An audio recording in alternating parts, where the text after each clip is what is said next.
على سيد الأنبياء والمرسلين وعلى آله وأصحابه أجمعين. أما بعد، فقد قال الله تبارك وتعالى في القرآن المجيد والفرقان الحميد: قل هل يستوي الذين يعلمون والذين لا يعلمون. وقال النبي صلى الله عليه وسلم: من خرج في طلب العلم فهو في سبيل الله حتى يرجع إلينا، او كما قال علیہ الصلاة والسلام. میرے محترم بزرگان دین، نوجوان ساتھیوں اور اسٹیج پر رونق افروز علماء اکرام، آپ سبھی مبارکبادی کے قابل ہیں کہ آپ نے اس پروگرام کا انتظام کیا اور اس کو منعقد کرنے کے لیے کاوشیں کی، کوششیں کی، اور سب سے زیادہ احسان ان لوگوں کا ہے جنہوں نے ہماری غیر معمولی دعوت کو قبول کیا اور اپنے قیمتی اوقات میں سے وقت نکال کر وہ یہاں آئے. اللہ ان سبھی کے آنے کو قبول فرمائے. 26 جنوری سے متعلق ضروری گفتگو اور ضروری باتیں آپ سب کے سامنے آ چکی ہیں. مزید اس پر لب گشائی کرنا یا روشنی ڈالنا یہ وقت کو ضائع کرنا ہے. چونکہ یہ جو پروگرام ہے بھلے ہی 26 جنوری کے عنوان پر ہو، لیکن یہ بھی یاد رہے کہ یہ پروگرام ایک مدرسے کے اندر ہو رہا ہے، اور مدرسوں کی جو جان پہچان ہے وہ دین، شریعت، قرآن، حدیث اسی سے ہے. اور میرے بھائیوں، آپ سبھی جانتے ہیں کہ 26 جنوری کیوں منائی جاتی ہے، کیوں اس کا ہر سال انعقاد کیا جاتا ہے، کیوں اسکولوں کے اندر، کالجز کے اندر، یونیورسٹیز کے اندر، مدارس کے اندر اس پر پروگرام کیے جاتے ہیں. آج کل اگر اسکول والوں سے، کالج والوں سے، یونیورسٹیز والوں سے معلوم کیا جائے کہ بھائی اس کا مقصد کیا تھا، اس پروگرام کو کیوں منعقد کیا جاتا ہے، تو شاید وہ جواب نہیں دے پائے. اور الحمدللہ ہم دعوے کے ساتھ یہ بات کہہ سکتے ہیں کہ ہمارے مدارس میں آئیے 5 سال کے ایک چھوٹے سے بچے سے لے کر اور 50-60 سال کے بوڑھے سے اگر آپ معلوم کریں گے تو شاید آپ کو محروم نہیں ہونا پڑے گا. یہ چھوٹے چھوٹے بچے صبح سے آپ کو جنگ آزادی سے متعلق، اس ملک سے محبت کے متعلق اور تعلیم سے متعلق، تربیت سے متعلق بہت سارے ترانے، بہت ساری نظمیں، بہت سارے تقریریں آپ کے سامنے پیش کر رہے ہیں. اور آپ ذرا سا ہٹ کر ادھر اسکول میں جائیے، آپ کو اچھے ڈانس ملیں گے، اچھے اچھے ناچنے والے ملیں گے، اچھے اچھے گانے سنانے والے ملیں گے. وقتی طور سے آپ کا تفریح کا سامان آپ کو میسر ہو سکتا ہے، لیکن آپ کی معلومات میں ذرہ برابر بھی اضافہ نہیں ہو سکتا. جا کر دیکھیے آپ. اور کس قدر شرم و حیا کی بات ہے کہ مسلمان کے گھروں میں آنکھیں کھولنے والی بچیاں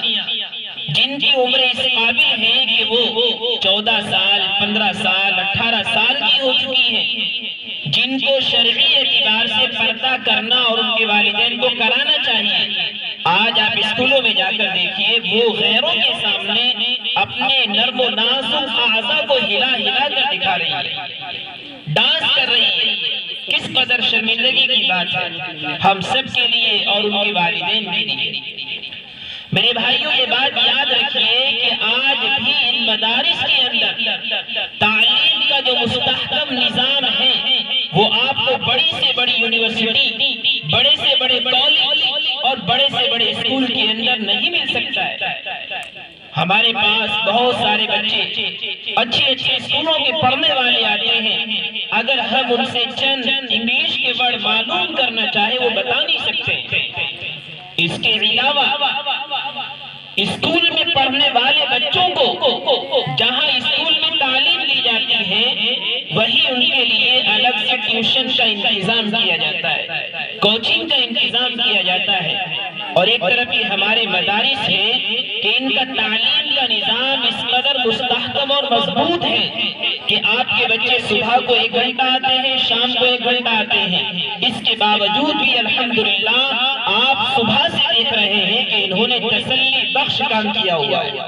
ان کے اساتذہ نے ان کے اوپر محنتیں کی ہیں اور ان کو ابھی سے اس قابل بنا دیا ہے کہ کوئی اگر قوم کا امام بنے تو وہ نمازیں پڑھا سکتا ہے، اور اگر گھر میں کسی مسئلے کی ضرورت پڑے تو وہ بتا سکتا ہے، اور اگر کسی کو جنازے کی نماز کی ضرورت پڑے وہ سنا سکتا ہے، اور اس کے علاوہ روزانہ 5 وقت پڑھی جانے والی نماز کے متعلق اگر سوال کیا جائے اس کے بارے میں وہ آپ کو سب کچھ بتا سکتا ہے۔ ہمارے مدارس کا نظام اتنا مستحکم ہے،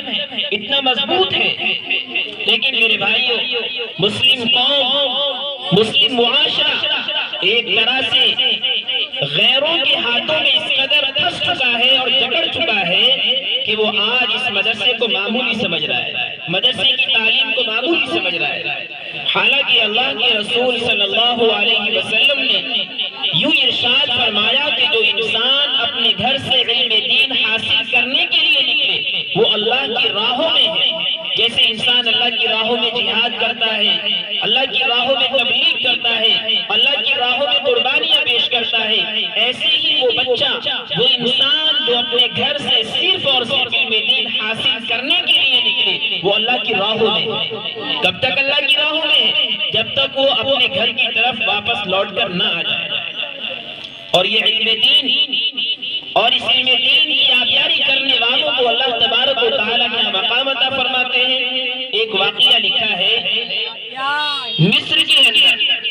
ایک انسان قبر کھودنے کا کام کیا کرتا تھا۔ اس کا کام یہی تھا کہ کسی کے یہاں میت ہو جائے لوگ اسے اطلاع دے دیتے تھے اور وہ قبر کھود کے تیار کر دیا کرتا تھا۔ تو ایک بوڑھی عورت اس انسان کے پاس آئی اور آ کر اس نے عرض کیا کہ آپ قبر تیار کر دیں۔ اس انسان نے قبر کھود کر تیار کی اور اس کو اطلاع دے دی۔ چند لمحوں کے بعد، چند گھنٹوں کے بعد میں وہ عورت پیچھے پیچھے اور آگے آگے ایک جنازہ آیا، لوگ اس جنازے کو لے کر آئے۔ جب اس جنازے کو لے کر آئے اور اس قبر کھودنے والے کے حوالے کیا، اس نے وہ جنازہ اس قبر کے اندر اتارا، اس نے ایک زوردار چیخ ماری اور بے ہوش ہو کے گر گیا، بے ہوش ہو کے گر گیا۔ کچھ دیر کے بعد اسے ہوش و حواس میں لایا گیا تو اس نے اس عورت کو تلاش کرنا چاہے، وہ ملی نہیں، وہ اپنے گھر جا چکی تھی۔ مردوں سے پوچھا جو جنازہ لے کر آئے، ان سے پوچھا کہاں ہے وہ عورت، کسی نے اس کے بارے میں کچھ نہیں بتایا۔ ٹھیک 1 سال کے بعد پھر وہ عورت اس انسان کے پاس میں آئی اور اس نے آ کر پھر وہی کہا کہ آپ ایک قبر کھود دینا۔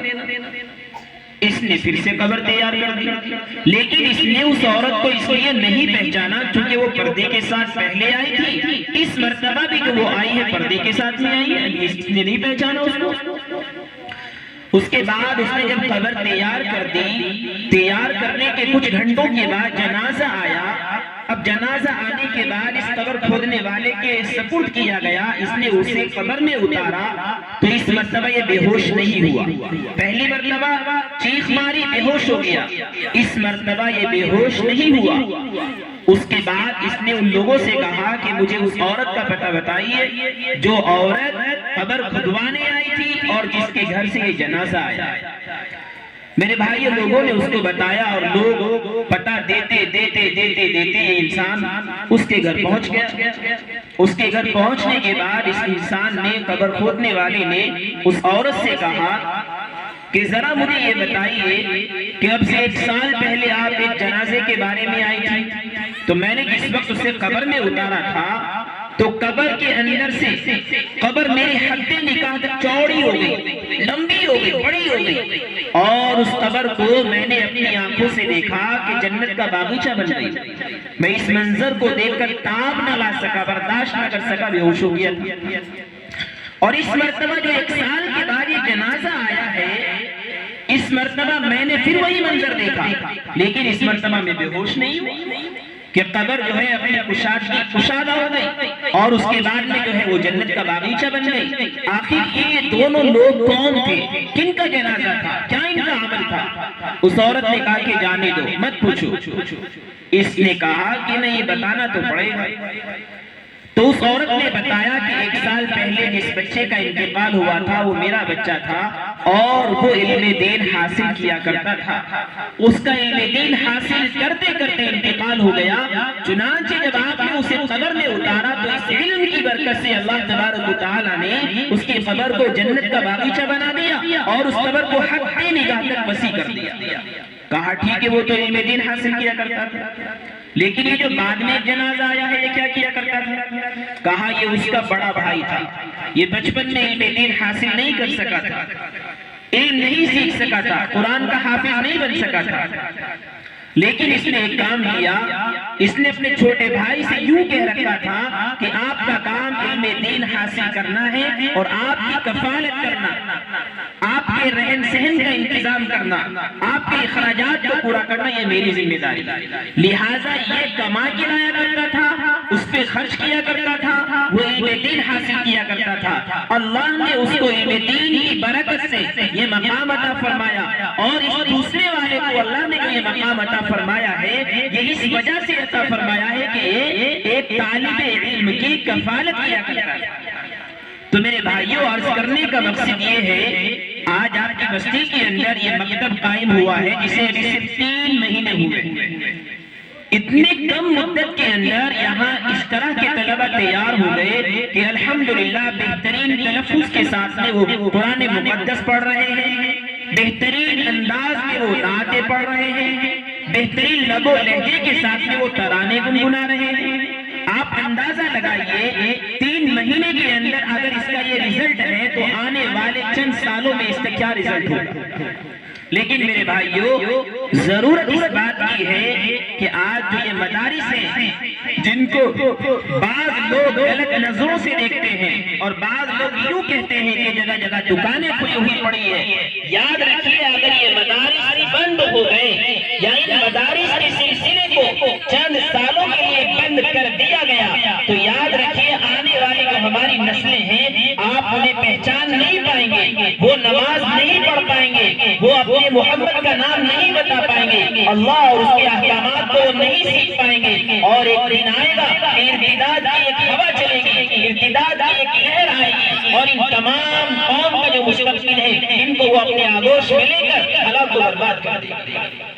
مولانا اشرف علی تھانوی نے میرے بھائیوں یوں کہا تھا میرٹھ کے اندر کہ اگر لوگ ان مدارس کو نہیں چلا سکتے، چندہ نہیں دے سکتے، ان کے اساتذہ کو تنخواہیں نہیں دے سکتے، تو یہ اساتذہ، یہ علماء کوئی کپڑے کی تجارت کرے گا، کوئی جو ہے مکینک بن جائے گا، کوئی کسی اور کام میں لگ جائے گا، لیکن تم یاد رکھنا ہے میرٹھ والوں، آنے والے 50 سالوں کے بعد تمہاری نسلوں میں اللہ اور اس کے رسول کا نام لینے والا نہیں ہوگا۔ آج میرے بھائیوں اس کا احسان مند ہونا چاہیے کہ یہ علماء اتنے قلیل تنخواہوں میں 5-5 ہزار 6-6 ہزار روپے میں آپ کے بچوں کو 24 گھنٹے تعلیم دے رہے ہیں، اور آپ کے بچوں کے ایمان کی، اسلام کی، اور میرے بھائیوں انہیں مرتد ہونے سے بچانے کی کاوشیں اور کوششیں کر رہے ہیں۔ اور یہ قرآن پڑھنے والے بچے، یہ علم دین حاصل کرنے والے بچے، یہ علم دین، علم حدیث حاصل کرنے والے بچے ان اساتذہ کے پاس آ رہے ہیں اور اپنی پیاس کو بجھا کے میرے بھائیوں قوم کے لیے تیار ہو رہے ہیں۔ آج اگر ان بچوں کو ہم نے یوں ہی چھوڑ دیا، ان بچوں کو ہم نے غیروں کے اسکولوں میں ڈال دیا جو کہ ایک طرح سے ہوائیں چلی ہوئی ہیں، تو میرے بھائیوں یاد رکھیے یہ آپ کے بچے آپ کے ہاتھوں سے نکل جائیں گے۔ اور کتنی مثالیں میں آپ کو دے سکتا ہوں، آؤ میرے ساتھ چلو، ہم اسکول میں جائیں گے، کالج میں جائیں گے، اور ان سے یہ معلوم کریں گے آپ کے نبی کا نام کیا ہے۔ آپ کو بہت ساری مثالیں ضلع سہارنپور میں مل سکتی ہیں جن کو اپنے نبی کا نام معلوم نہیں ہے، جن کو اسلام کے بارے میں معلومات نہیں ہے، کو نمازوں کی کتنی رکعتیں ہیں صحیح تعداد معلوم نہیں ہے. اور میرے بھائیو ہماری نوجوان بچیاں ابھی چند دن پہلے کا ایک سروے کا رزلٹ ہے کہ ہندوستان کے اندر 8 لاکھ لڑکیاں مرتد ہو چکی ہیں, غیروں کے ہاتھوں میں جا چکی ہیں. اگر آج میرے بھائیو ہم نے اپنی آنکھوں کو نہیں کھولا اور اپنی بچیوں کی عزت کی آبرو کی حفاظت کی ذمہ داری نہیں لی اور ان مدارس کو کندھے سے کندھا ملا کر ان کا تعاون نہیں کیا اور ان بچوں کو ان مدارس میں نہیں بھیجا, تو یاد رکھیے آج صرف 8 لاکھ مرتد ہوئی ہے. وہ دن دور نہیں کہ کروڑوں کی تعداد میں لوگ مرتد ہوں گے, کروڑوں کی تعداد میں ہماری بہنیں ہماری مائیں اغیار کے ہاتھوں میں جائیں گی, غیروں کے ہاتھوں میں جائیں گی اور وہ چند دن ان کو استعمال کریں گے اور اس کے بعد ان کی زندگی کو برباد کر کے چھوڑ دیں گے. اس لیے آج وقت ہے, اللہ نے یہ موقع عطا فرمایا ہے اور آپ کو اللہ تبارک و تعالیٰ نے یہ جو قوم کا فیوچر ہے, مستقبل ہے, یہ آپ کے ہاتھوں میں ہے. آپ اس کو جس طرف موڑنا چاہتے ہیں یہ اس طرف چلا جائے گا. میرا نرم و نازک کہنے کے معنی نہیں کہ جس طرف اس کو گھمانا چاہیں گے ادھر گھوم جائیں گے, نہیں تو میرے بھائیوں آپ کی جو گاڑی ہے وہ بڑے خطرے میں. کتنی نوجوان لڑکیاں جن کو میں جانتا ہوں غیروں سے تعلق رکھتی ہیں, غیروں کے ساتھ ٹچ رہتی ہیں اور میرے بھائیوں تنہائیوں میں ان کے ساتھ وقت گزارتی ہے. کس وجہ سے؟ جہاں پر ایک نوجوان مرد ایک نوجوان عورت تعلیم حاصل کریں گے, نظروں سے نظریں ملیں گی, غیروں کی نظریں ان کے جسموں پر پڑیں گی, آپ یقین جانیے وہاں پر کیا ہوگا. گھروں کے اندر سلامت رہنا مشکل ہو رہا ہے. آپ اپنے گھروں کا اندازہ لگائیں, محلوں کا اندازہ لگائیں جہاں پر دین کا ماحول بھی ہے اور اس طرح کی فحشکاری بھی نہیں ہے, اس طرح کی جسم کی نمائش بھی نہیں ہے, لیکن میرے بھائیوں ایمان کو بچانا مشکل ہو رہا ہے. تو آپ ان کے بارے میں کیا خیال کرتے ہیں جو آپ کے گھر سے نکل کر 100-200 کلومیٹر دور جا کر کسی یونیورسٹی میں رہتی ہیں, وہاں غیر لڑکے بھی پڑھتے ہیں اور غیر لڑکیاں بھی پڑھتی ہیں. ان کے بارے میں آپ ذرا سوچیں کہ وہ غیروں کے ہاتھوں میں جا رہی ہے یا اپنوں کے ہاتھوں میں آ رہی ہے. اور ایک اور ٹرینڈ چلا ہوا ہے غیروں کی طرف سے کہ مسلمان بچیوں کو پیسوں کا لالچ دیا جائے.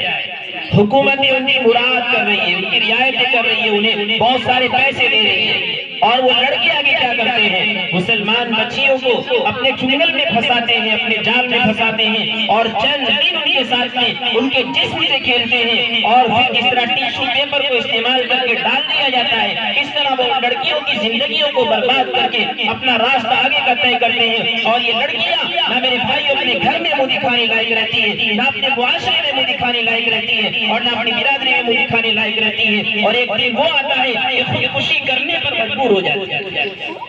تو آپ کو اللہ تبارک و تعالیٰ نے یہ موقع دیا ہے کہ یہاں پر یہ مکتب قائم ہوا ہے, یہ مدرسہ قائم ہوا ہے. آپ اس بستی کے رہنے والے ہیں, یہ آپ کی ذمہ داری ہے کہ آپ یہاں سب سے پہلے تو اپنے بچوں کو بھیجیں. اگر آپ اپنے بچوں کو بھیجیں گے تو یہاں پر انشاءاللہ دین کی تعلیم بھی ملے گی, دنیاوی تعلیم بھی ملے گی اور آنے والے وقت میں یہاں پر ایک ایسا نظام قائم کیا جائے گا کہ پردے کا اہتمام کرتے ہوئے آپ کی یہ معصوم بچیاں, نوجوان بچیاں انشاءاللہ علم دین حاصل کریں گی. آپ ذرا غور کریں اور اس طرف توجہ دیں اور جو ہم سے کوتاہیاں ہو رہی ہیں, کمیاں ہو رہی ہیں, ان کمیوں کوتاہیوں کو درکنار کریں اور آئندہ قدم اٹھائیں کہ جو مدارس ہیں, جو مساجد ہیں, جو مکاتب ہیں اور جو ہماری بڑے بڑے ادارے ہیں ان کے کندھے سے کندھا ملا کر کھڑے ہو جائیں. اور میں خاص طور سے یہاں کی عورتوں سے کہنا چاہتا ہوں کہ وہ اپنی بچیوں کو اس مدرسے سے جوڑیں اور اس مدرسے میں بھیجنے کی کوشش کریں اور جو اساتذہ یہاں پڑھا رہے ہیں ان کا بھرپور تعاون کرے. اللہ تبارک و تعالی مجھے بھی اور آپ کو بھی عمل کی توفیق عطا فرمائے. وآخر دعوانا الحمدللہ رب العالمین.